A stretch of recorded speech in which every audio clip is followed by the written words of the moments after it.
la generación de divisas. Pero por esta estructura no solo circula petróleo, transportamos también el desarrollo del país, los anhelos de nuestra gente, cientos de proyectos de superación, historias de aprendizaje y éxitos, relaciones de confianza entre nuestros trabajadores y la comunidad. OCP, 15 años impulsando la mejor versión de los ecuatorianos. Fin de espacio promocional y publicitario. Este programa se transmite por Exa FM y Democracia AM. Mírelo en YouTube por Democracia TV. En Twitter somos Democracia S. 813. Los medios de comunicación satelitales, por darles un nombre, yo los llamo digitales. Pero las grandes plataformas en este momento están siendo utilizadas por nuestros paisanos, por nuestros compatriotas que residen, trabajan y estudian en el exterior. Y hay buenos reportes de esa sintonía, lo cual es halagüeño para el trabajo periodístico que estamos cumpliendo. Mi saludo cordial y de respeto para Felipe Urbano de Lara, académico tan prestigioso, y el exministro de Economía y Finanzas, don Marco Flores, que nos ha estado precisamente atendiendo en sus días fuera del país bastante tiempito. Gracias, Marco, por estar aquí.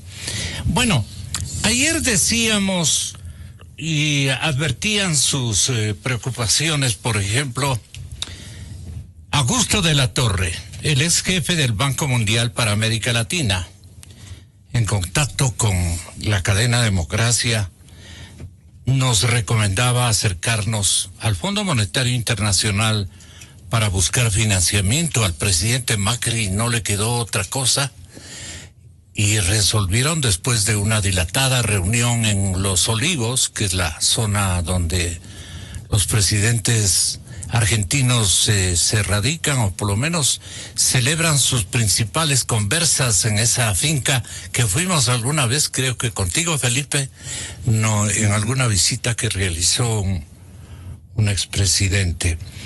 Esa casona es donde se puede ubicar a esta gente. Y ayer estuvieron reunidos preocupadamente por las cosas como han ocurrido.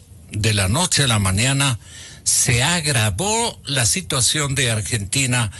¿Por qué crees tú, no siendo economista, pero siendo un hombre de alta cultura y bien informado, un periodista y un académico de enorme formación en todos los aspectos, Felipe, ¿por qué crees que Macri llegó a un estado de prácticamente hacer colapsar todo? No sabía qué hacerse, un desentendimiento en lo brillante que parecía ser en el manejo de una economía como la Argentina, que parecía más bien tenía pinta de estar floreciendo. Tenía algunos preanuncios o algunos signos de robustecimiento, pero no ha sido así. La economía ha estado carcomiéndose por debajo y es lo que yo temo pueda ocurrir en nuestro país. De manera que las conversaciones que hemos tenido con importantes invitados, tú has advertido como interesantes. ¿Qué has rescatado de aquellas? Felipe, bienvenido, buenos días. Muchas gracias, economista, por estar aquí. Gracias, Gonzalo, por la invitación. Un saludo a Marco y a los radioescuchas.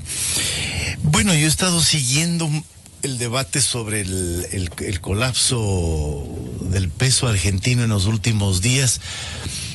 Y en realidad he estado siguiendo con cierta atención la transición argentina, ¿no? Que es una transición que lleva 3 años, porque a mí siempre me pareció, Gonzalo, que la transición argentina, aunque tenía unas características políticas distintas a las del Ecuador, iba a mostrar escenarios en los cuales el Ecuador podía verse a futuro, sobre todo en esta necesidad de hacer una transición en el modelo económico, este cambio en la política económica, este giro, digamos, de una política económica sustentada en el Estado, en inversión pública, hacia otro modelo, después de haber llegado a un límite, esa propuesta kirchnerista de política económica, ¿no? Con límites relativamente parecidos a los de la Revolución Ciudadana, pero en contextos, digamos, macroeconómicos un poco distintos. Pero este cheque sin fondos de los Kirchner, ¿le correspondió pagar al presidente Macri?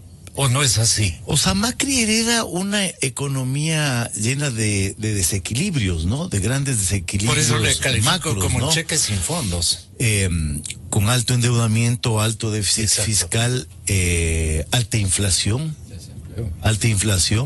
desempleo en la última fase, digamos, del kirchnerismo. Entonces a mí me parece muy interesante, digamos, desde el punto de vista del análisis, dramático desde el punto de vista de la realidad argentina y de los argentinos, lo que está ocurriendo allí y el debate que se ha instalado. Y me parece que hay un debate que gira alrededor de 3 puntos para ir a la pregunta tuya, ¿no? ¿Por qué no está funcionando la política económica de Macri? Y yo lo que veo es que hay como 3 hipótesis que no se excluyen mutuamente, que se pueden complementar, y creo que ofrecen elementos para reflexionar lo que tú decías, Gonzalo, ¿no? Y también el debate que se ha instalado en el Ecuador después de las medidas que adoptó y anunció el gobierno de Moreno. La primera discusión que está instalada en Argentina ya desde hace rato es la velocidad y la profundidad del ajuste. Es decir, si el gradualismo, que fue la estrategia por la que optó Macri, finalmente funciona o no funciona, o dilata tanto el ajuste fiscal que nunca es capaz el ajuste de generar la confianza suficiente, sobre todo la confianza suficiente entre los empresarios, para que se reactive la inversión y el crecimiento por el lado de la inversión privada. Entonces un debate es gradualismo versus políticas, digámoslo así, de shock. Y lo que ha anunciado ayer Macri ya es una política de shock. O sea, finalmente abandona el gradualismo. El primer paquete que anuncia, abandona el gradualismo. Me parece que es una medida desesperada, adopta una política de shock y toma decisiones que son dramáticas, ¿no? Por ejemplo, esta reducción del tamaño del Estado a la mitad. O sea, se come la mitad de los ministerios. De los ministerios y una serie de recortes al gasto adicionales. Corriente. Entonces, tiene que hacer una transición brusca en la política económica desde el gradualismo a una política de ajuste más radical. El otro problema que decía es el de la confianza de los inversionistas, y este es un tema que a mí me parece crítico en las políticas de transición de modelos económicos, porque esta transición de modelos económicos tiene que descansar o tiene que sustentarse, o esa es la apuesta que tiene que sustentarse en la inversión privada. Cómo atraer capitales, cómo hacer que vuelvan los capitales a la Argentina. Y este es el tercer elemento que está en discusión en Argentina. A pesar del esfuerzo, a pesar de la política, a pesar de la transición, esos capitales nunca volvieron. Entonces, me parece a mí que lo que ha ocurrido en Argentina es que ese esfuerzo por dar un giro, un vuelco en la política económica, de pronto se queda sin piso. Se queda sin piso, ¿no? El gradualismo que no convence a los mercados, porque ahora los mercados son una entelequia que hablan. Eso a mí me parece que es una cosa que hay que también discutir.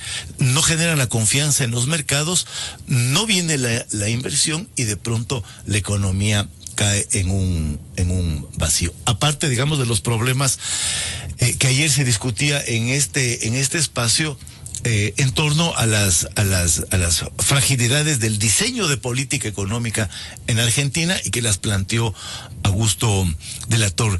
Entonces, veo por ahí, y lo que me parece más dramático es, digamos, cómo frenar esta crisis cambiaria en Argentina.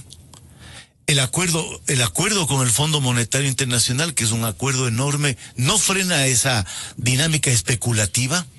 Entonces, la inflación se dispara, las tasas de interés llegan a niveles altísimos, 60% de tasas de interés para tratar de contener la presión sobre el tipo de cambio. Entonces, yo, como decía al comienzo, Gonzalo, siempre me pareció que la Argentina podía ser un espejo en donde mirar las dificultades que va a tener el Ecuador para hacer la transición de su política económica. Y de alguna manera, en parte, lo que estamos viendo ahora es como una señal preocupante de lo que puede ocurrir cuando esas políticas de transición y de giro de modelo económico no encuentran, digamos, la consistencia y la coherencia que requieren, ¿no? Cuando le preguntábamos precisamente al respetable economista Augusto de la Torre, ¿qué solución tenemos los ecuatorianos, visto los asuntos como buscan convertirse en aciertos para el gobierno de Macri? Augusto de la Torre me dijo sin pensar dos veces lo que tiene que hacer en nuestro gobierno es acercarse al Fondo Monetario Internacional como lo está haciendo Argentina. Augusto de la Torre, economista ecuatoriano, cree que el plan de gobierno para acercarnos al fondo debe abordar temas importantes para el país, comenzando por un recorte del gasto corriente y además el tema de los subsidios. Pienso que el gobierno ganaría mucha credibilidad en la seriedad del programa fiscal si plantea un programa creíble de cómo se va a ir recortando el gasto corriente. Es demasiado grande en relación a nuestras capacidades de financiar ese Estado. Entonces, querámoslo o no, en los siguientes años tenemos que llegar a un tamaño del Estado más manejable. El segundo son los subsidios. Necesitamos focalizarlos, porque la sociedad tiene que decidir primero a quién queremos subsidiar, y en cuánto, y a través de qué vía. Pero aparte de eso, creo que lo que nos haría muy bien sería eliminar el monopolio de la refinería estatal en el mercado local de combustibles, porque eso distorsiona tremendamente la asignación de nuestros principales recursos energéticos. Ahora, la refinería no enfrenta ninguna competencia y tiene que vender combustibles al precio fijado administrativamente, que es muy inferior al precio de importación.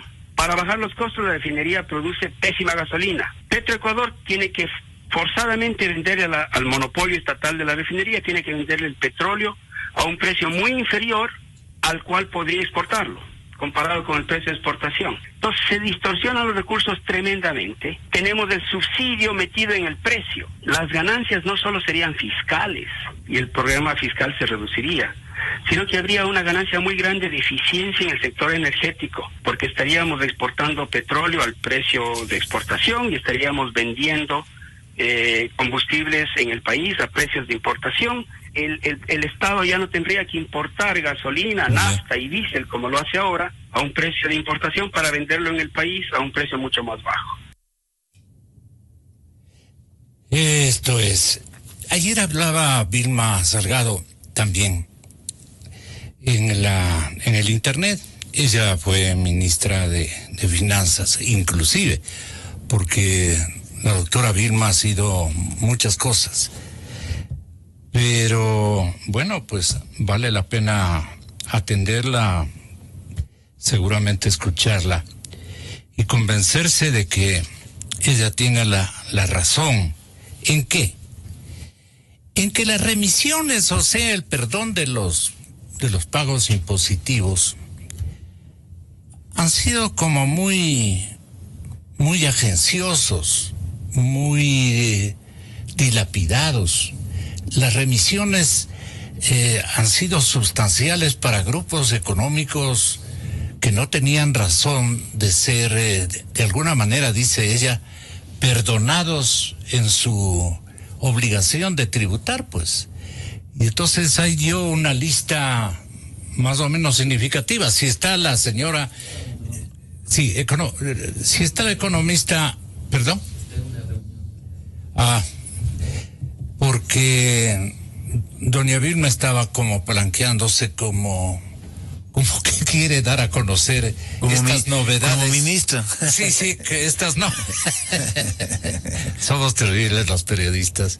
Felipe, ahora, economista Marco Flores, ella tiene razón al criticar que las remisiones han sido demasiado generosas, de perdón con algunas empresas o algunos círculos empresariales que no tienen en este momento motivo de recibir un beneficio de esa naturaleza. Y alentaba, si me prestan mi teléfono celular, anotaban precisamente, a ver si son tan amables, anotaban los siguientes sectores, los beneficiados con estas remisiones. Yo ya le ubica. ¿Cuáles son? Bueno, gracias por invitarme, Gonzalo. Buenos días a usted, a su amplia audiencia. Un saludo cordial para Felipe. Ha estado conectado con lo que hemos venido, igual claro, que Felipe, claro, ustedes del exterior. Yo creo que aquí hay algunos temas sobre la mesa que son acuciantes. El uno es este que tiene que ver con la ley. El otro tiene que ver, para mí, el trascendental, es el manejo de la política económica. Porque me parece a mí que de seguir en este camino o con esta política económica como se la está llevando, nos van a conducir a una profunda contracción económica. Luego le daré algunas cifras del por qué creo, al igual que otros economistas, que el manejo de la política económica debe ser cambiado sustancialmente desde el punto de vista del enfoque que se está dando. Pero usted alude que podríamos llegar a una contracción, una recesión. Ya le voy a dar aguda. Le voy a dar algunas cifras. ¿Por qué le estoy diciendo eso? Ya me voy a referir. A ver. Pero sobre el primer tema que usted trae, el tema de la ley de fomento productivo. Yo no estoy de acuerdo con estos perdones y estas remisiones de deudas. Peor aún en la forma en que se lo ha hecho. Deudas tributarias, hay que aclarar. Sí, son deudas tributarias y fiscales integradas por recargos, intereses, no capital. Así es. Y no estoy de acuerdo, además, en la forma en que se lo ha hecho. Pero yo creo que si aquí en el Ecuador se han producido 5 remisiones o perdones de deudas, de los cuales 2 han sido provinciales, el último provincial fue en Manabí después del terremoto, y 3 nacionales, el último de los cuales hasta esta fecha fue el de Correa en el año 2015. Hay grupos que están esperando el perdón de las deudas, pero esto lo que nos está diciendo es que hay una pésima política tributaria.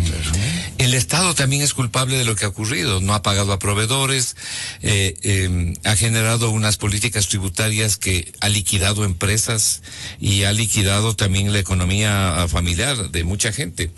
El Estado tiene culpa, pero pensaría que en lugar de hacer un reconocimiento expreso a través de los perdones y de generosos incentivos que no necesariamente funcionan, como los que establece la ley, hubiera sido mejor una reforma tributaria que apunte a una reducción de los impuestos. Pero ya lo han hecho. No sé si usted recuerde, y Felipe tal vez lo recuerde, a uno de los ministros de Finanzas de hace no mucho tiempo, el señor Luis Iturralde. Luis Iturralde es probablemente de los mejores tributaristas que tiene el país. Y es un profundo conocedor, particularmente de materia tributaria, y tiene una amplia formación y experiencia en esos temas. Él dirige a un centro que se llama Centro de Derechos Económicos y Sociales, CEDES. Voy a citarlo textualmente en un último trabajo que él acaba de exponerlo al público. Y dice lo siguiente, porque creo que esto releva de que sigamos diciendo nada más sobre esta ley. Dice, no hay un buen criterio en la gente, se cuestiona la equidad. Las deudas al SRI por obligaciones incumplidas suman un total de 4.379 millones de dólares, de los cuales 1.612 millones corresponden a deudas en firme.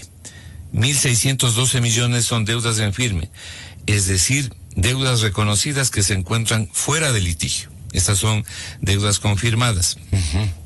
Y hay un monto que asciende a 2.766 millones como parte de deudas impugnadas. Ok, aquí viene lo bueno.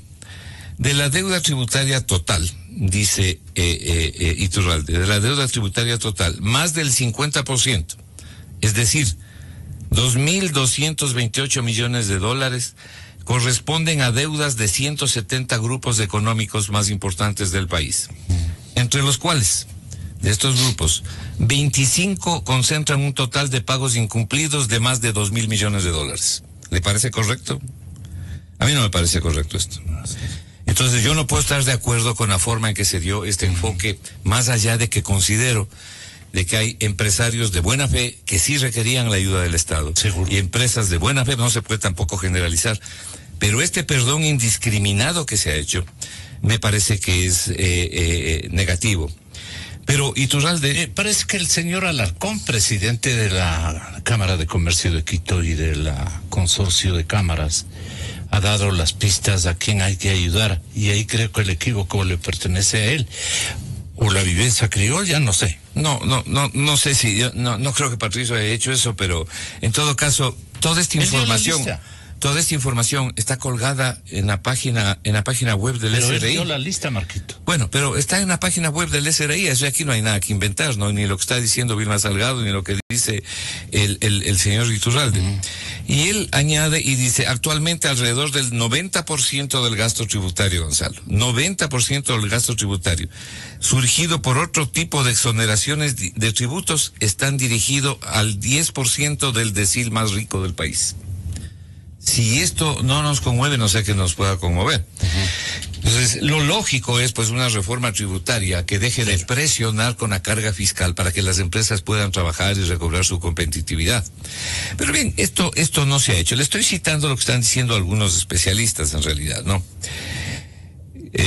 Pero le señalaba yo que para mí el tema trascendental es que esta política que se está llevando adelante, primero, todos estamos de acuerdo en que hay que volver a los ordenamientos fiscales, al ordenamiento de la economía, hay que reducir el tamaño del Estado, en fin, el control de los equilibrios fiscales resulta fundamental, pero resulta o debe resultar fundamental para algo, y ese algo debe ser el crecimiento económico que favorezca un mejor nivel de empleo, que favorezcan mejores productividades, que atraigan inversión. Esos son los objetivos sustanciales a los que tenemos que llegar ordenando la economía. Yo he visto con enorme preocupación que por aquí han desfilado en los últimos 2 meses algunos economistas que casi le dan los santos óleos a la economía y nos dicen que debemos prepararnos para 10 o 15 años de penurias. Personalmente yo no estoy de acuerdo con eso, más allá de que todos ellos son prestigiosos y respetables. Quisiera señalarle algunas cifras a usted y a su radio audiencia para que usted vea lo que está pasando en la economía. Si usted corta la inversión pública, concretamente la inversión del gobierno, en 50%, como ha ocurrido en los últimos meses, y no tiene usted una inversión privada en el Ecuador medianamente aceptable, bueno, los efectos que son esperables es un corte en el crecimiento económico, en la actividad económica. Acaba de salir, Gonzalo, el informe que se llama Business Survey Report, que es una publicación que trae un indicador que se llama IMACRO, que es producido, entre otros especialistas, por 2 de los mejores técnicos en cuentas nacionales, y yo pensaría que son los mejores que tiene el país, que trabajaron durante largos años en el Banco Central y que formaron esta empresa. ¿Y sabe lo que dice el último informe, Gonzalo? El último informe dice, aquí está, dice, Ecuador entraría en una clara fase de desaceleración. El segundo trimestre el crecimiento será de menos 0,1% y el PIB anual, o sea, al final del año, el crecimiento de la economía difícilmente llegará a más del 0,9%. Es decir, menos de 1% de crecimiento. Claro, con una contracción tan brutal de la inversión, sin capital extranjero suficiente, sin confianza en los mercados, esto no es de sorprender. Por eso es que usted ve que el Ecuador no despierta atractivos ni seguridades en los mercados internacionales y Goldman Sachs le concede un préstamo de $500 millones en esto que se llama el Repurchase Agreement, que es un pacto de recompra en definitiva. Pero le exige una garantía 2.4 veces equivalente al valor del crédito que le entrega. Algo verdaderamente insólito. Y la penuria fiscal y la necesidad del Ecuador es tan grande que tiene que aceptar esas condiciones. Por cierto, la tasa de interés, he escuchado algunas cosas que han dicho las autoridades económicas al respecto y dicen, pero la tasa de interés es menor a la que podríamos obtener si colocamos bonos en los mercados internacionales. Pero por supuesto que tiene que ser menor, pues porque usted está entregando un colateral tan grande. Y es obvio que tiene que ser menor la tasa. Cuando usted vende bonos, no entrega ningún colateral, va y vende los bonos. Y si usted paga bien, y si no paga, se perjudicó el que compró. Son dos cosas distintas. Entonces no es ningún mérito, pero, digamos. Marco, ¿cuál es el punto? El punto es que la economía no está creciendo. El punto es que lo que está diciendo este informe sobre el crecimiento de la economía es altamente preocupante. Porque si usted tiene un crecimiento exiguo como el que ellos están señalando que va a ocurrir, eso tiene un impacto enorme en el empleo. Y no solamente que tiene un impacto enorme en el empleo, sino en general en todas las actividades económicas. ¿Cómo se debería concluir eso? Diciendo que este es el momento de ¿qué, Gonzalo? El momento de la reactivación económica. Ya. Y es aquí donde no solo yo, sino algunos economistas diferimos con este grupo de economistas que tienen otra visión. Yo respeto el criterio de ellos. No estoy de acuerdo con lo que hace el ministro de Finanzas en la dirección de la economía. Creo que no le va a conducir a la economía por el camino que debe hacerlo, y todos los que están apoyándole a él, que son prácticamente todos los que han desfilado por aquí por su escritorio. Para nosotros, para el otro grupo de economistas, lo fundamental es la reactivación económica. Y quisiera un poquito más adelante, para no acaparar la palabra, citarle algunos casos de países que tuvieron situaciones difíciles y que fueron saliendo de las situaciones difíciles con base a la reactivación económica. Solamente concluyo esta primera parte para señalarle algo a propósito del informe de IMACRO, que yo lo avalo totalmente. Mire usted, uno de los indicadores importantes del nivel de la actividad económica es la recaudación del IVA, del impuesto al valor agregado. Y en el periodo de enero-julio del año 2018, el IVA decrece en relación al IVA del periodo enero-julio del año 2017. Esto quiere decir que la economía se está contrayendo, y por eso el informe de IMACRO señala que la proyección del Banco Central, es decir, las ideas del Banco Central de un crecimiento mayor, no van a ser sustentables, y ellos están hablando de un crecimiento exiguo que va a tener todavía mayor impacto en el empleo. Ahí entran los temas de los subsidios, sobre los cuales hay que hablar cosas importantes, ¿no? Porque también no es nomás de quitar los subsidios, hay que hacer algo más.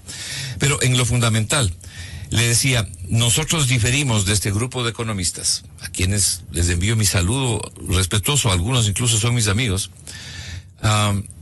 ¿Diferimos en qué sentido? En el sentido de que nosotros creemos que se pueden llevar adelante los ordenamientos fiscales, pero introduciendo políticas de reactivación económica.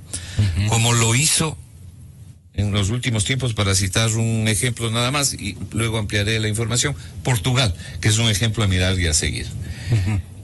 No me refiero también a los subsidios. ¿Cuál fue la fórmula de reactivación económica? Mire, el ministro de Finanzas de Portugal, el señor Mário Centeno,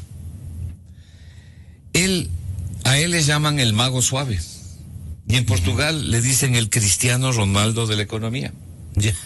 Produjo una transformación tan fantástica de Portugal, que le llaman la revolución tranquila, así se llama.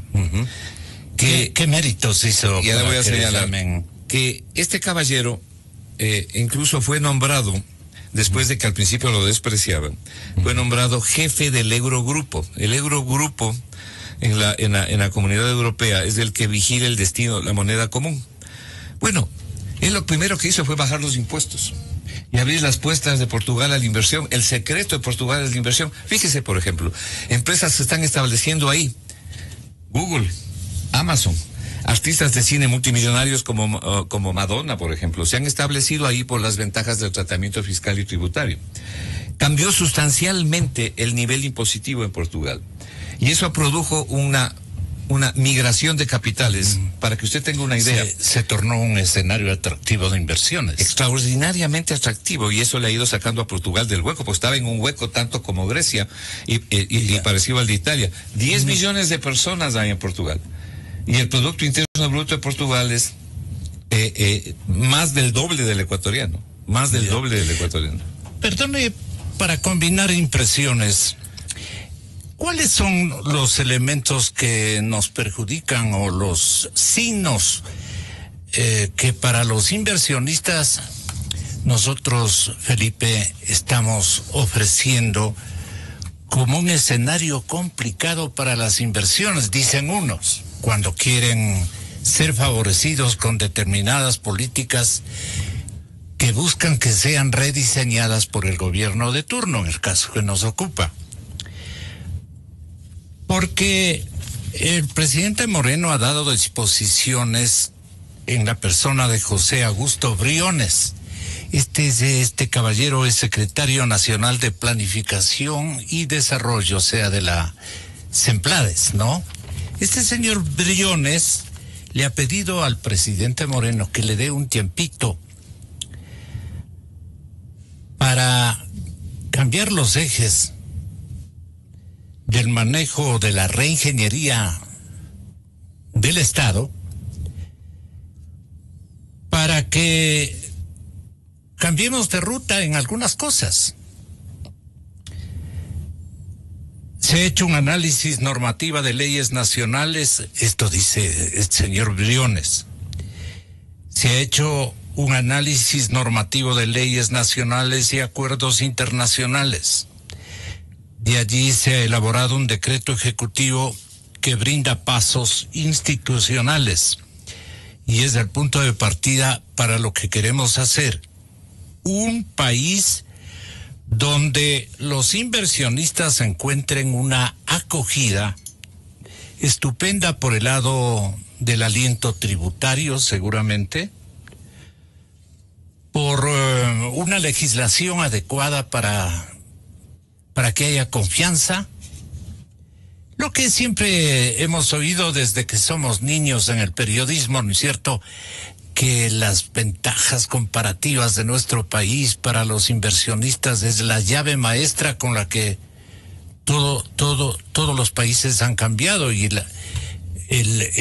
Portugal, dice, por ejemplo, Marco Flores, entre otros, ha logrado, con esta reestructuración de las reglas de juego, con estas decisiones, han fomentado inversiones que han oscurecido o han reducido tasas de desempleo gigantescas como tenía Portugal hasta hace poco, donde hay una gran, claro, hay un déficit de intervención del sector privado y de emprendimientos que ahora, con otro tipo de estímulos, están haciendo resucitar a una economía marginal que era Portugal en el mercado común europeo. Este ejemplo en menos, totalmente en menos, pero no en despreciables dimensiones, bien podría ser acogido por nuestro país. Siempre le escuchas al presidente Moreno hablar del emprendimiento y de los jóvenes. Es el discurso favorito de él. Tiene concentrada una actitud el presidente Moreno en favor de estas cosas. Pero los ministros que él escoge no le dan bola a este discurso. Yo entiendo así la situación y de hecho yo debo estar equivocado. ¿Qué necesita este momento como ayudantes de jornada el presidente Moreno, Felipe, con el sentido común, que no somos especialistas en materia económica, pero manejamos bien el tema con alguna solvencia? El discurso de Moreno tiene eco en su equipo económico, hasta donde el presidente Moreno tiene un discurso económico. Esto comentábamos con Marco antes de entrar acá, y yo no veo que el presidente Moreno tenga un discurso económico. ¿no? No tiene un discurso. Yo no creo que él tenga una claridad respecto de hacia dónde.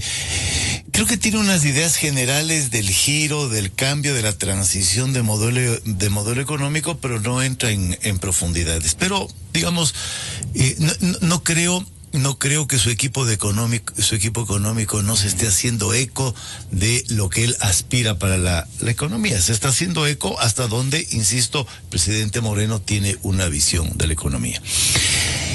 Gonzalo... Es limitada la visión del presidente en materia económica. Sí. Hay que decirlo, ¿no? Sí, y por eso requiere muchos asesores, requiere un equipo que le esté asistiendo técnicamente y requiere una voluntad suya de meterse en el tema económico. Ahí es donde yo digo, hay buenas intenciones de parte de Moreno y hay síntesis de estimular la inversión y el emprendimiento. ¿Qué es lo que necesitamos a esta hora del partido? No sé. Pero todo parece insuficiente. Digamos, esto es a mí lo que me desconcierta en el debate económico. No sé si no hay liderazgo o todo es insuficiente. Si uno se necesita liderazgo económico para emprender en un campo de reforma, ya nos dirá Marco Flores. Felipe. Entonces todo me parece insuficiente, o al menos para los actores todo es insuficiente. Y si es que es insuficiente, estamos siempre a mitad de camino. Entonces uno escucha a los empresarios, entonces ¿qué es lo que dicen los empresarios? Estamos en el buen camino, en la buena dirección, pero vamos muy lento. Entonces, se han hecho una serie de incentivos, se han planteado una serie de incentivos tributarios. La famosa remisión de tributaria. Estoy totalmente de acuerdo con lo que dice Marcos. No puede ser que las remisiones sean indiscriminadas, generalizadas y que se repitan cada cierto tiempo, porque eso me parece a mí lleva a lo que sugiere Marco. Se institucionaliza, digámoslo así, una práctica de los empresarios que es: yo no pago, o de grupos empresariales, yo no pago mis impuestos o no cumplo con mis obligaciones tributarias porque sé que a la vuelta de la esquina me van a perdonar los intereses. Entonces se vuelve ya una práctica tributaria de los grupos empresariales. Si yo ya veo que cada cierto tiempo esto es parte de la política. Yo no pago. Yo no pago. Entonces una política tan indiscriminada me parece a mí que es muy complicada. Pero los empresarios nunca están satisfechos. Entonces sigue vigente el impuesto a la salida de capitales. Tiene que quitarse el impuesto a la salida de capitales. Tiene que eliminarse absolutamente el pago anticipado del impuesto a la renta. Entonces me parece a mí que los empresarios tienen una actitud que es exigir más. Y yo decía en algún momento en un artículo, decía, ¿y a cambio de qué? ¿No es cierto? Porque yo puedo decir, ok, voy a hacer esto, pero voy a hacer un pacto con los empresarios, voy a hacer un acuerdo con los empresarios, voy a formar un gabinete ministerial, porque además tiene un gabinete ministerial que está totalmente sintonizado con su perspectiva. Señor Martínez sale de las cámaras empresariales. El señor ministro de Comercio Exterior sale de los grupos empresariales. Entonces yo veo que hay los más grandes, inclusive, un problema complejo. Los empresarios exigen, siempre sienten que la política está a mitad de camino y la respuesta es: ¿qué ponen ellos a cambio? Entonces el señor Campana dice: van a venir 9.000 millones de dólares en inversiones para reactivar la economía, ¿no? y queremos ver. Entonces ese es un problema. El otro problema, creo yo, es de los economistas. Entonces uno escucha el debate entre los economistas, Augusto de la Torre, Pachano. No le he oído tiempos a Abelardo Pachano,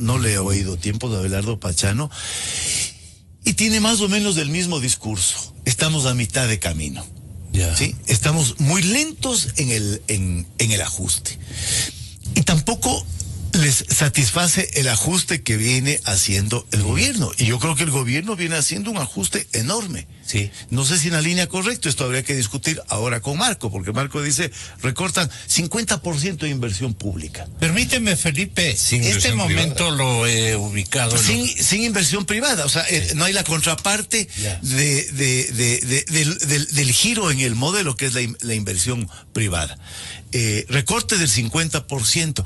El ministro anuncia unas metas de déficit primario que a mí me parecen, digamos, vistas como totalmente delinean una política de ajuste de mediano plazo. En el 2020 vamos a tener superávit primario, dice el ministro. Se anuncian eliminaciones de todos los empleados públicos que ahora no tienen un contrato permanente. Y la cifra que se está dando son 70,000. Sí, es una cifra importante, quizás no es una cifra enorme frente a la burocracia, pero es una cifra significativa. Está la discusión ahora de los... son $800 millones, no es más. Pero 800 millones es bastante, ¿no? Ahora digo en relación a 70,000, ¿no? Ahora viene el debate sobre los subsidios. Y el gobierno yo creo que ya ha tomado la decisión de eliminar los subsidios. No sabemos cuándo y no sabemos cómo va a compensar. Entonces me parece que nada es suficiente. Para los empresarios. Para los empresarios y para los economistas que quieren un ajuste más rápido, ¿no es cierto? Y ahora le oímos a Marco que dice, necesitamos una política de reducción de impuestos. Para reactivar.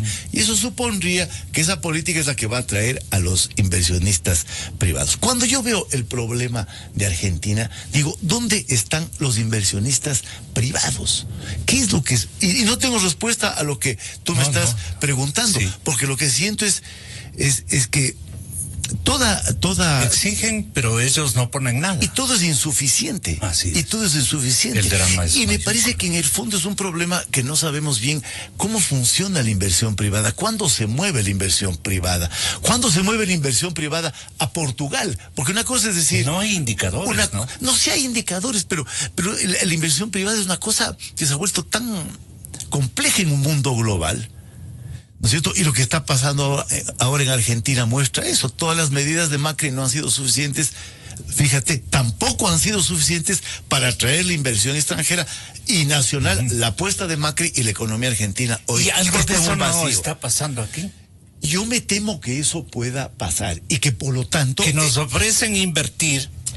Y que el escenario de reactivación nunca viene. Yo sacrifico la inversión pública, hago un esfuerzo. Que me demuestren dónde, aquí dice, han perdonado impuestos. Vilma Salgado, que está en este momento en la línea telefónica. ¿Quieres oír esta lista de perdones de tributos? Tenga la gentileza, economista. Yo le pude visualizar su información, su enmienda, su denuncia, como queramos verla. ¿Cómo aspira usted que veamos esta lista de perdones tributarios que usted nos recitó en el internet? Tenga la gentileza, economista, un gran aporte de su parte, porque tiene las cifras y las cuantías que han sido perdonadas a los señores empresarios, pero son grupos empresariales bien grandes y bien gordos que han recibido este beneficio. Y usted tiene las cantidades, si es tan amable, economista. Buenos días, señor Rosero. Muchas gracias por invitarme a participar. Es el Observatorio de la Dolarización que publica en Internet. Se puede ingresar a Observatorio de la Dolarización y allí publica el beneficio que obtendrían los 30 mayores contribuyentes por la condonación de intereses, multas y recargos, llamadas remisiones.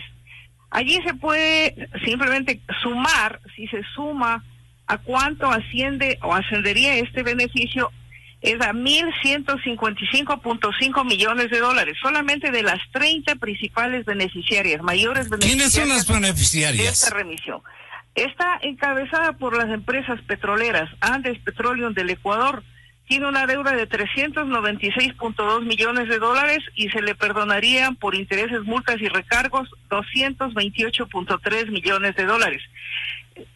Solo quiero hacer notar que a una sola petrolera el beneficio supera el total de lo que el Estado espera recaudar por la eliminación del subsidio a la gasolina que acaba de a la gasolina que acaba de decretar, ¿no es cierto? Entonces, si la segunda petrolera oleoducto de crudos pesados, OCP, tiene una deuda de 347.7 millones de dólares, se le perdonarían 194.4 millones de dólares. Consorcio Petrolero Bloque 16, deuda de 141.6 millones, un perdón de 78.7 millones. Agip Oil Ecuador, deuda de 96.1 millones, perdón de 61.5 millones. Repsol del Ecuador, deuda de 93.7 millones, perdón de 52.2 millones. Entonces, así siguen las petroleras. Está también una Telefónica o Telcel, deuda de 78.4 millones, un perdón de 38.9 millones de dólares. Exportadora Bananera Novoa, deuda de 71.1 millones de dólares, perdón de 41.2 millones de dólares. Están también bancos.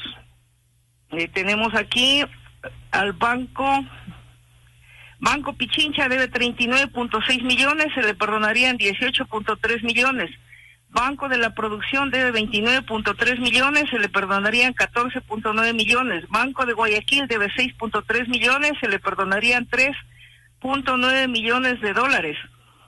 La misma empresa Odebrecht debería 11.8 millones, se le perdonarían 4.5 millones de dólares.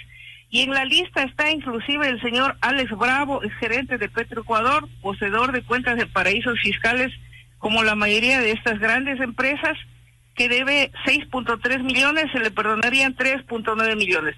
Si solamente las 30 mayores beneficiarias percibirían un beneficio de 1.155 millones, la cifra que, como usted notará, pues es mucho más alta que el total de subsidio a la gasolina estimado para el año 2018, 1.084 millones, o el total del subsidio al diésel, 1.077 millones, y por supuesto mucho más alto, casi el doble, del subsidio al gas, 633 millones de dólares. Que usted conozca, economista, con estas remisiones, o para que nos entienda el público, con estos perdones tributarios, ¿cuánto ellos, en cambio, le comprometen al Estado invertir en la economía ecuatoriana de producción, pues naturalmente, y de emprendimientos nuevos? Bueno, aquí hay que preguntarle, ha habido una absoluta falta de transparencia en el tratamiento de este tema, porque el Estado nos ha dicho que en el año 2018 aspira a recaudar 605 millones de dólares por todas las remisiones, cuyo monto ignoramos, pero cada día sale a la prensa pública el número de beneficiarios que siguen aumentando. Por ejemplo, aquí se habla de 202.972 empleadores adeudan al IES, 1.4 millones de contribuyentes deben al SRI por impuestos vehiculares, 611.000 personas tienen cuentas pendientes por infracciones de tránsito, y así la lista. Solamente los deudores al SRI, ni siquiera eso, desconocemos cuál es el monto de los perdones que se están manejando en esta ley. Obviamente, ¿cuál es el monto? O la pregunta que usted me hace, dice, ¿cuánto es lo que van o prometen invertir?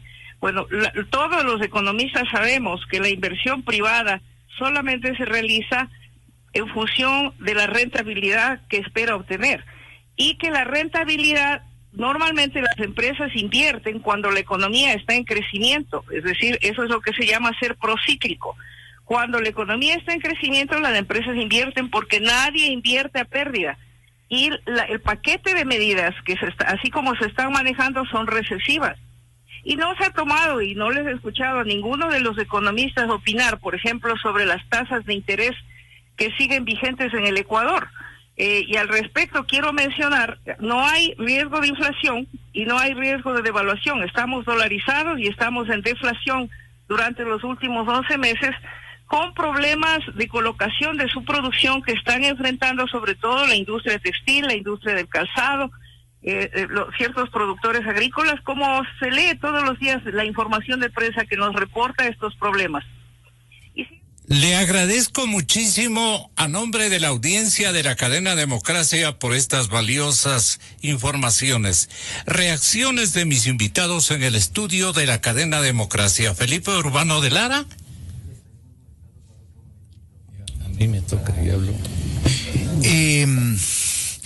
Sí, yo creo que hay que hacerse eco de lo que plantea la asambleísta, ¿no? La transparencia en la remisión tributaria. Transparencia. Sí. ¿Quiénes son los beneficiarios? Esta es la primera. Ha hecho un buen estudio. Bueno, es un informe, dice ella, de un observatorio, ¿no? De la dolarización. De ahí saca. Tiene un artículo. No, ella saca de ahí la información. Ya. Entonces, yo creo que hay que exigir transparencia, ¿no es cierto? Para ver quiénes son los beneficiarios, cómo se están beneficiando, a dónde apunta esta política, porque a mí me parece que es una política que en el fondo apunta a generar liquidez rápida para el gobierno. Pero las implicaciones ideológicas, se ha instalado un debate que es muy complicado, las implicaciones políticas, las implicaciones sobre la práctica de los grupos empresariales que tiene este tipo de decisiones éticas y de compromiso, o sea, es lo que discutía, claro, lo que planteaba dando y dando es la cosa, o sea, pues. exigen, Claro. presionan sobre el gobierno. ¿Y dónde está? Y a cambio de qué. Entonces aquí tiene que haber un pacto, aquí tiene que haber un Los acuerdo. 10.000 millones del ministro Campana, ¿dónde están? Yo le pregunté aquí, tenga la bondad de que aquí le pregunté yo al ministro Campana lo siguiente. Que estos casi 10.000 millones de dólares van a llegar al Ecuador desde el 2018 en los próximos 3 y 4 años. Por ejemplo, No es de golpe. No es de golpe. Es el próximo mes. No, son plantas industriales, son proyectos inmobiliarios, son incrementar la capacidad productora para exportación. El sector exportador está invirtiendo alrededor de 1.200 millones. Es importante que la gente conozca también que se quedaron como 700 millones afuera del evento porque tuvimos que cerrar en algún momento y no podíamos seguir recibiendo nuevos números y para una Nuevas ofertas. Hay sectores de la economía que no están incluidos en estos 10.000 millones de dólares, como por ejemplo el petrolero, el minero, el energético, las concesiones viales, sectores estratégicos, industrias básicas. ¿Qué quiero decir con esto? Y esto es un voto de confianza al país y obviamente a su gobierno nacional liderado por el presidente Lenín Moreno, que al no tener estos sectores incluidos en estos 10.000 millones, el potencial del Ecuador está muy por arriba de lo que se ha logrado. Nosotros tenemos identificados proyectos, y lo he venido diciendo en varias ocasiones, 15.000 millones de dólares que no están dentro de los 10.000. 15.000 millones de inversión extranjera en 12 proyectos que son estratégicos para el Ecuador. No deuda, no comprometer garantía soberana ni hipotecar nuestro país para las futuras generaciones, sino es inversión extranjera directa. Y entonces le preguntamos a todos los ecuatorianos, al empresariado, ¿y qué fue ¿qué se cuentan en términos de inversiones? Pues ustedes ya han recibido los beneficios, la lista está allí, dibujada esta mañana por la economista Vilma Salgada, producto de su propia investigación o de un colectivo igualmente empresarial, en fin, un observatorio. Pero, ¿y dónde están las inversiones? O sea, yo le reitero la pregunta que le formulé en esa ocasión. ¿Hace qué tiempo será? Unos 2, 3 meses, ¿no? Al señor ministro Campana, 2 a 3 meses. Ahora sí, mis invitados. Economista Marco Flores. Bueno, me voy a referir rápidamente a esto de cuál es el papel aquí del empresario y qué es lo que tiene que dar el empresario. Mire, el empresario no es un benefactor. El empresario pone su empresa para una sola cosa, para ganar dinero, y ese es su derecho. Usted no le puede pedir más que de trabajo. Eso es lo que hay que pedir al empresario, pero no le puede pedir nada más porque está aquí para ganar plata, aquí en cualquier parte del mundo. Impuestos también. Claro, y que dé trabajo. En vez de hacer estos perdones, y por si acaso, si alguien quiere realmente enterarse de las cifras efectivas reales, puede acudir a la página del Centro de Derechos Económicos y Sociales, CEDES. Ahí está toda la información. CEDES. Sí, CEDES, CDES. Centro de ¿Qué Derechos. encontramos ahí? toda la información de estos perdones tributarios de la última ley. ¿No? Y está bien explicado, ¿no? Y es absolutamente confiable la información. Pero yo creo que, un poco atendiendo a lo que decía Felipe, hay algo que sí podría hacer el Ministerio de Finanzas para cerrar este capítulo que no deja de ser odioso, ¿verdad? No solamente publicar... ¿Por qué les resulta odioso? Porque hay cosas importantes que están en juego en este momento en la economía, y esto ya lo hemos tratado, y quiero concluir diciendo, hay algo importante que hacer sobre esto, a mi modo de ver, Felipe. Que se publiquen los beneficiarios de las últimas 5 remisiones tributarias, para ver cuáles son los que se repiten. Porque aquí están pagando justos por pecadores. Aquí están pagando justos. Hay gente que honorablemente ha acudido a este beneficio. A contribuir. El ministro de Finanzas dice, cientos de miles de personas están saliendo a la central de riesgo con eso. Perfecto. Entonces a ellos debía haber dedicado la ley, no a Raimundo y todo el mundo. Es decir que... O a los mismos entonces, de la otra vez. Como hay gente... O a los mismos de la otra vez. Como hay gente que realmente necesita. Entonces a ellos debería haber orientado la ley. Pero aquí están todos. Entonces, ¿quiénes son los que se repiten? La economista Salgado acaba de dar unas cifras, del señor Iturralde en sedes da las cifras en general amplias y concretas. Sí, yo creo que aquí falta un poco de información. Pero en vez de esto, Gonzalo y Felipe y audiencia, para mí el punto trascendental está en la política tributaria. ¿Qué es lo que atrae la inversión? Y usted tiene razón. Aquí uno puede hacer una lista de 10,000... Yo creo que es un excelente ministro, el ministro Campana. Pero aquí uno puede hacer una lista de 10,000 millones, 15,000, 20,000, también se puede hacer una lista. El problema es cuánto de eso viene, cuánto de eso llega en realidad. Y en vez de hacer estos perdones y estas exoneraciones que han hecho a 15 y 20 años, me parecen una barbaridad, que no surten efecto, además, por lo menos en el corto plazo. La contraparte. Por ejemplo, una de las cosas que afecta gravemente a la inversión es el que no exista en la ley esto de que los juicios y las diferencias se diriman en instancias internacionales. ¿Por qué? Porque los inversionistas no confían en la administración de justicia ecuatoriana. ¿O es que pensamos que todos los jueces de afuera son sesgados? Esto es un punto crucial para el empresario, y sobre todo para el empresario internacional y nacional también. Segundo, ¿usted cree que alguien va a venir a poner la plata aquí? Con semejantes niveles, ¿no?, que hay de legislación laboral, con los costos de la contratación y del despido. Los primeros perjudicados son los trabajadores. Usted quiere ayudar a los empresarios, quiere ayudar al trabajo, más dicho, a la generación de trabajo, quiere ayudar a la gente que está desempleada. Modifique sustancialmente los costos del despido que hacen que no se contrate. El primer perjudicado es del trabajador. Eso es mucho mejor que regalar la plata de esta manera. Eso es mucho mejor que estas exenciones y estas ampliaciones del pago del impuesto a la renta y todo lo que han puesto en la ley. Que a mí me parece que los beneficiarios positivos y reales y necesitados más bien están ahí para legitimar toda esta cosa que está por acá y que está bastante chueca. Pero creo que el tema, habíamos dicho... La legislación laboral es la pecaminosa. Bueno, la legislación laboral... Con todo el derecho los trabajadores pueden reclamar, pero solamente recae en la responsabilidad del emprendedor, del empresario, del que pone la plata, del que pone el cuerpo, del que pone todo lo que... sus capacidades, su experiencia, sus capitales... El que arriesga. Los otros tienen cualquier cantidad de garantías. Está bien, hablemos por las garantías, pero usted dice, eso es lo que desestimula. Dice, yo no me meto a poner una empresa más porque me friego. Eso es lo que dice. O ampliar la que ya tiene. Cualquier inversionista o cualquier... No sé qué te parezca a ti, Felipe. Mira, Gonzalo, hay un ministro de Economía que sale de las cámaras empresariales. Yo supongo... Martínez. Por sentido común, que el señor Martínez sabe qué es lo que requiere la inversión para reactivarse y qué incentivos se pueden dar. Pero volvemos a lo que yo decía hace un rato, nada es suficiente. Yo supongo que el señor Campana... Nada es suficiente para los empresarios. Sí, todo termina siendo insuficiente a pesar de que tienes un ministro de Economía que ha sido un funcionario de las cámaras durante 10 años, que me imagino yo conoce presidente de la Cámara Empresarial, dice.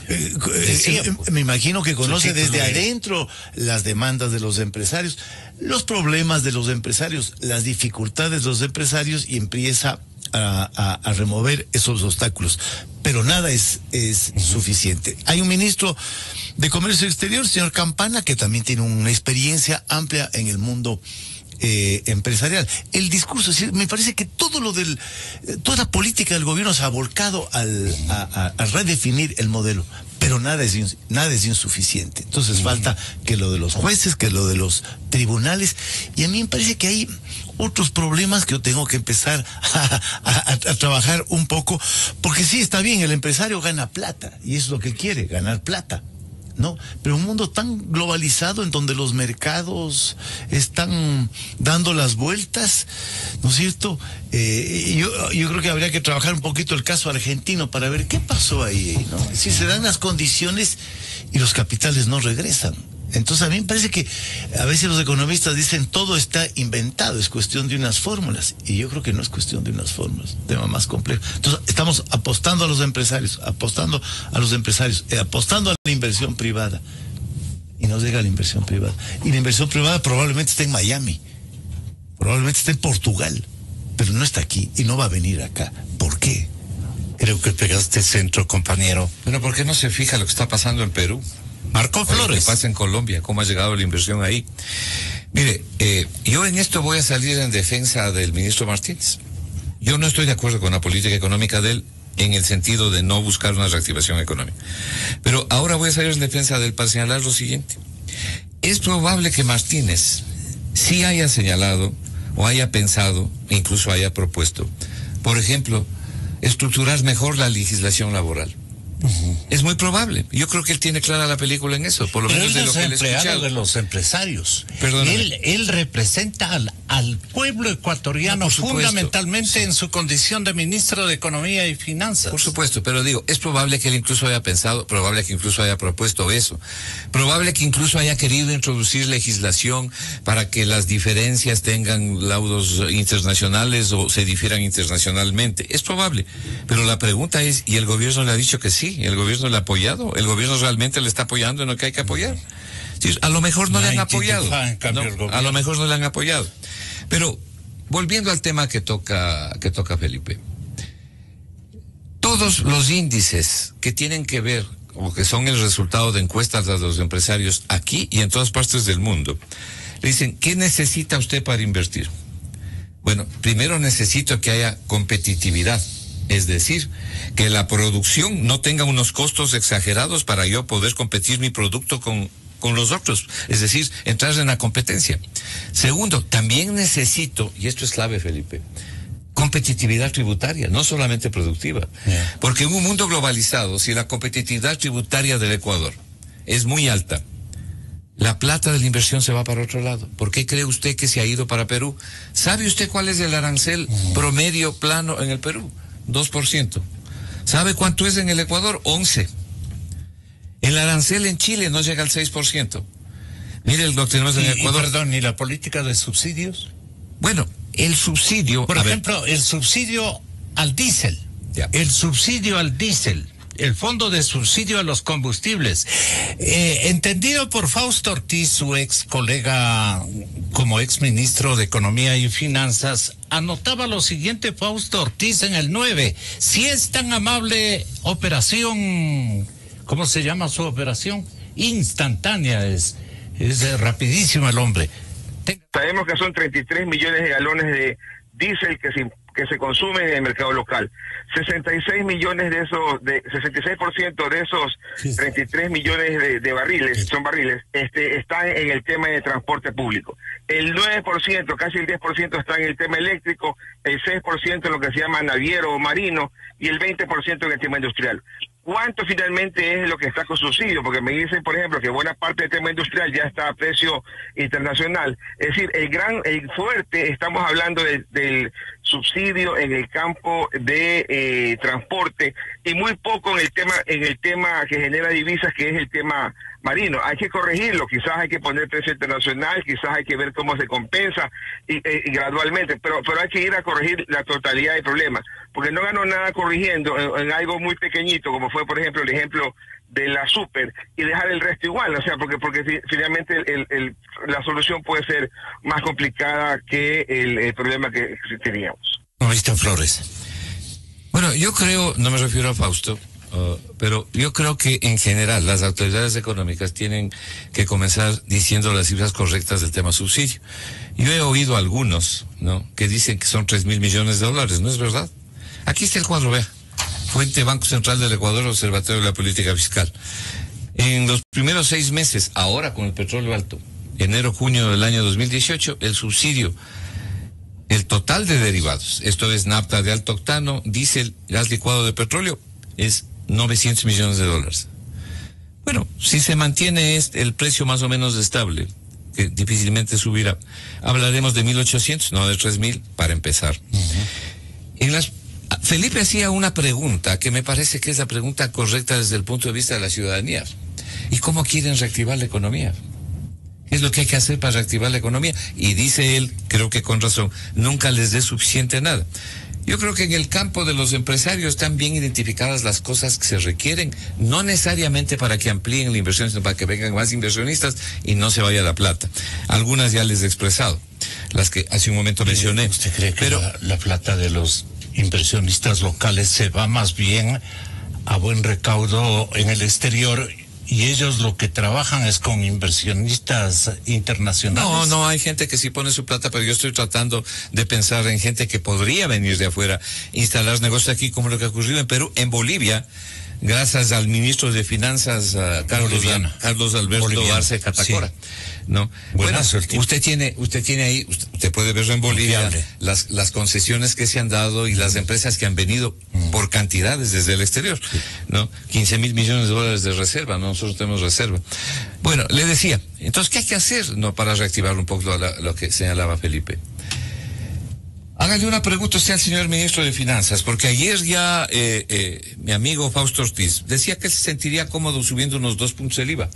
Dígale, ¿y ustedes están negociando con el Fondo Monetario Internacional un acuerdo que contempla eliminar todos los subsidios y subir el IVA al 15%? Haga la pregunta. ¿Eso es correcto? Esperemos que el ministro diga que no, y las autoridades económicas digan que no. Lo que pasa es que he oído a varias personas del grupo que aplauden este tipo de rumores. No solo rumores, ayer lo dijeron aquí específicamente, ¿no? Entonces, por eso le digo, yo sé que hay acercamientos con el fondo, hay las declaraciones de las autoridades que dicen estamos más cerca que nunca al Fondo Monetario. ¿Qué quiere decir más cerca que nunca al Fondo Monetario? Quiere decir que está trabajando sobre un potencial acuerdo. Dentro del potencial acuerdo está subir el IVA al 15%. ¿Por qué tocó el IVA? Porque los economistas que creemos en la reactivación económica consideramos que el IVA, en vez de subir, tiene que bajar. Entonces le dicen, pero ¿y cómo va a bajar si bajamos los 2 puntos que nosotros proponemos y lo hemos hecho públicamente, del 12 al 10? Vamos a ampliar el hueco fiscal al principio, pero lo que va a haber es reactivación, porque se reactiva el consumo. Esto es lo que ha pasado en Portugal, pues. Eso es lo que ha pasado en otros países. Reactive el consumo, pero a través, no necesariamente de la inversión, porque no va a venir por eso la inversión. ¿A través de qué? A través de las familias ecuatorianas, pues, a través de los consumidores nacionales. Eliminen el 2% del IVA. ¿Qué pasó? Le decía ahora yo a Felipe, el 1 de julio. Para que consuma más. Claro, ¿qué pasó el 1? Eso es lo que se llama elasticidad del consumo. ¿Qué pasó el 1 de julio del año 2017? Desapareció el 2% del IVA, bajaron del 14 al 12. ¿Sí? ¿Se acuerdan? Sí. El año pasado. Sí. Porque se subió 2% por el terremoto. A partir del 1 de julio, es decir, para los últimos 6 meses del año pasado, ya se quitó el 2%. Y al final del año, ¿qué pasó con el IVA? Subió 600 millones de dólares. Porque hubo reactivación económica. Pero entonces, si usted hace eso, tiene cara, se ha lavado la cara para poder presentar a la sociedad y a las familias la posibilidad de eliminar subsidios. Porque eliminar subsidios no es otra cosa que subir impuestos. Ahora, hay personas como el señor de la Torre, que ayer, por eso escribí yo un artículo que usted lo ha leído, que yo preguntaba, el título del artículo es ¿y cuánto costará el subsidio a los aguacates y a los plátanos? Porque él dice que la producción nacional de petróleo está perdiendo de venderse al precio internacional porque hay que usarla en el consumo local. Pero lógico, eso no puede ser considerado dentro del subsidio, pues. El subsidio está en relación al costo de producción, pues. Si el costo de producción del petróleo ecuatoriano es menor al precio de venta de los derivados, no hay subsidio. Si no, vendamos las naranjas y los plátanos ecuatorianos al precio que valen en Nueva York. Felipe Urbano de Lara, tú terminas el programa. Gonzalo, Y yo creo que el debate económico tiene que seguir abierto, y me parece que Marco está planteando cosas distintas y hay que escuchar esas cosas distintas, ¿no?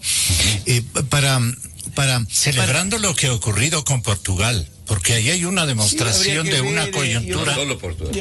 Habría que ver otros países, y me parece que hay que mantener abierto. En América Latina creo que ninguno. Abierto el debate, ¿no? Porque yo ya veo que Perú y Chile. Porque yo ya veo que el debate se dirige a la siguiente fase, que es el acuerdo con el Fondo Monetario Internacional. Si todo esto es insuficiente, si lo que los empresarios plantean es insuficiente, si la política del gobierno es insuficiente para los empresarios, si los ajustes son insuficientes para los economistas ortodoxos, yo ya veo que el debate se encamina hacia el Fondo Monetario Internacional. Entonces se abre otro capítulo de este debate de la economía alrededor de la insuficiencia. Hay que discutir cosas. El IVA, ¿cierto? Es decir, Marco dice, en un momento de peligro de recesión no hay que aumentar el IVA, porque parecería que esa es la fórmula que está planteando el fondo, ¿no? Pero sin duda alguna. Sí. Sin duda alguna. Y Ortiz decía ayer. Y fuera todos los subsidios. Ahora uno ve el IVA en el Perú, 18%. Pero el Perú no está dolarizado. El Ecuador tiene perdón la interrupción. Sí, el Ecuador tiene el IVA más alto del mundo de los países dolarizados. El IVA en Colombia, bueno, tampoco está dolarizado, 19%. Entonces, yo ya veo pero tiene moneda propia. Y devalúan. Esta nueva fase del debate es el acuerdo con el Fondo Monetario Internacional. Y yo veo que todo se encamina en esa dirección. Pero ahí nos van a fregar porque lo que se ha hecho es insuficiente. Entonces me parece que hay que volver a abrir el debate de la política económica, dar las vueltas alrededor de la inversión privada, de los empresarios como actores que se comprometen a respaldar un programa económico y no dejan como en Argentina a la economía en un vacío. ¿Sí? Y por lo tanto todo un esfuerzo previo, anterior, en el aire e insuficiente.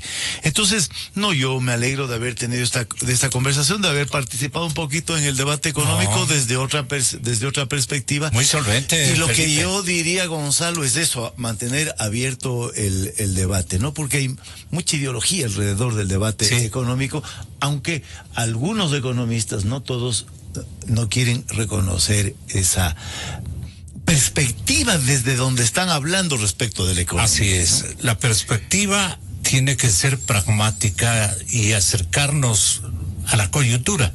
Este momento no es asunto que se puede diseñar, sino comprometer a la coyuntura, a la situación y al escenario internacional, algo por el estilo. ¿Le parece a usted? Una de las cosas que decía o que dice este ministro llamado Cristiano Ronaldo de la Economía en Portugal, graduado en Harvard, es que él lo que ha hecho es meter a las ecuaciones los sentimientos de la gente también.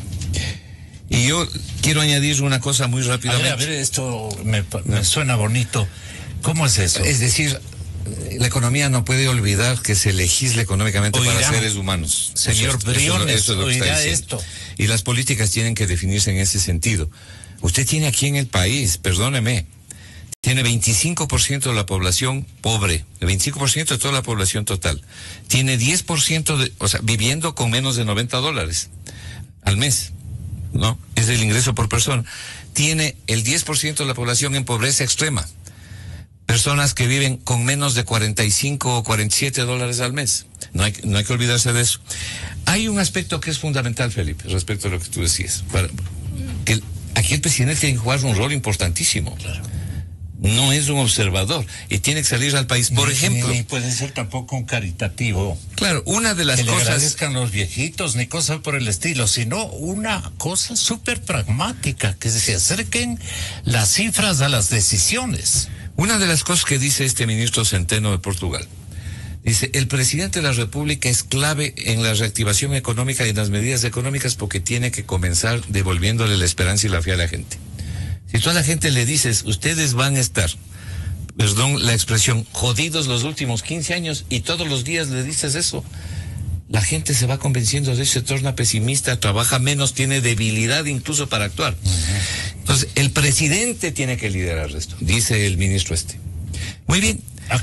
Activación emocional. Activación emocional, diciendo, señores, tenemos un momento bien difícil, pero si vamos en la dirección correcta y tomamos las medidas económicas correctas, tengan ustedes la seguridad que vamos a salir. Y aquí está el plan, miren, esto es lo que vamos a hacer. Claro. Con estas variables. ¿Cuál es el plan que hay aquí para la reducción del gasto? ¿Cuál es el plan que hay aquí para la reducción del déficit?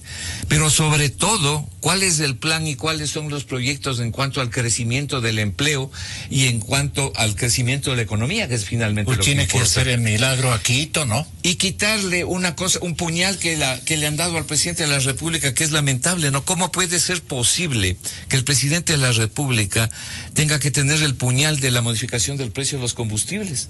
Solamente aquí ocurre semejante tontería. Primero porque le causan un grave daño a cualquier presidente, le causan un grave daño. Segundo, porque el momento que la gente dice el presidente ha decidido eso, evidentemente pierde confianza en el presidente y le quita respaldo político. Yo no he visto que en ninguna parte del mundo ocurre, solo en el Ecuador. Aquí debería haber una comisión. Es más, los combustibles deberían ser privados y concesionarse. ¿Se acuerda usted cuando había White, creo que todavía la refinería esa de cuando manejaba la Anglo, manejaba la refinería de la península, manejaba como reloj? Nunca supimos que había que repotenciar, nunca supimos que se ha gastado mal la plata de la repotenciación, siempre trabajó. ¿Sabe por qué? Porque estaba en manos de una compañía privada. Entregue el manejo de la refinería a las compañías privadas y déles una participación del petróleo para que el Ecuador no meta 10.000 millones de dólares de deuda, ¿no?, en la refinería del Pacífico, y para librarnos de los males que tenemos. Entregue los combustibles en el Ecuador a las empresas privadas para que lo traigan, hagan una buena producción y lo vendan y ganen un margen racional. La religión me prohíbe, debe decir el presidente. Y haga que el Estado controle la calidad, la distribución y exija que se distribuya en el territorio nacional. La ideología le prohíbe al presidente Moreno dar esos pasos. Esos son los pasos que hay que dar. Esos son los pasos que hay que dar. Si usted quiere realmente reducir el tamaño del Estado y sobre todo los esfuerzos del Estado para no tener este tema de los subsidios. Imagínese, Marco, lo que saldría a decir, yo le sé decir, desde Babilonia el presidente Correa. Ese es otro problema. Este tema de la economía le está alentando nuevamente al correísmo y ahora los correístas tienen discurso. Sí. Entonces, esa es otra de las cosas. Mejor. No, yo no creo que antes estábamos mejor. Sí, pero así dice la gente. Pero una de las cosas que hay que hacer es quitar ese discurso a través de la política económica. Y creo que es importantísimo que las autoridades económicas piensen que la falta de reactivación económica le da discurso a Correa y al correísmo y en general a los populistas. Es cuestión de ver la economía que nos han dejado. Es cuestión de ver lo que tú decías, la economía que dejan en Argentina. Un verdadero desastre, una manipulación de las cifras y un robo descomunal. Y ahora tenemos que enfrentar nosotros las consecuencias y buscar soluciones. Pero también quitemos responsabilidades donde tenemos que quitar y asignemos correctamente los recursos y las responsabilidades. El Estado ecuatoriano está metido en demasiadas cosas. 15 páginas es la lista de instituciones del Estado. Sí, y las cifras se llevó Correa, se llevaron todo, dice en mi presentación el presidente Moreno. No nos dejaron nada, ni siquiera un sostenimiento. No, sí nos dejaron algo, 62.000 millones de dólares de deuda que hay que pagar. Termina, Felipe. No, Gonzalo, eso yo creo que hay que mantener abierto. ¿Qué te queda como responsabilidad de todos los pensadores en sus diferentes disciplinas? ¿Qué tenemos que apoyar? ¿Alguna cosa que podamos orientar a la colectividad? Felipe Urbano de Lara. Yo creo que es es difícil un manejo comunicación, ¿no? Marco, dice el ministro de Economía de Portugal, incorporó los sentimientos a las ecuaciones, ¿no? Y aquí lo que me parece clave es devolver el horizonte de la reactivación, pero de una manera realista. Claro. De una manera realista, no porque, digamos, todas las predicciones económicas de las proyecciones económicas hablan de una economía que va a crecer muy poquito en los próximos 2 años, 3 años. ¿Cómo salimos de este hueco fiscal, de esta crisis económica, de esta necesidad de ajuste? Porque hay que reconocer la necesidad de ajuste. ¿Cómo salimos de ese hueco reactivando? Y ahí me gustaría en alguna otra ocasión escucharle a Marco, digamos, cuál es su propuesta de reactivación. Y la tengo escrita.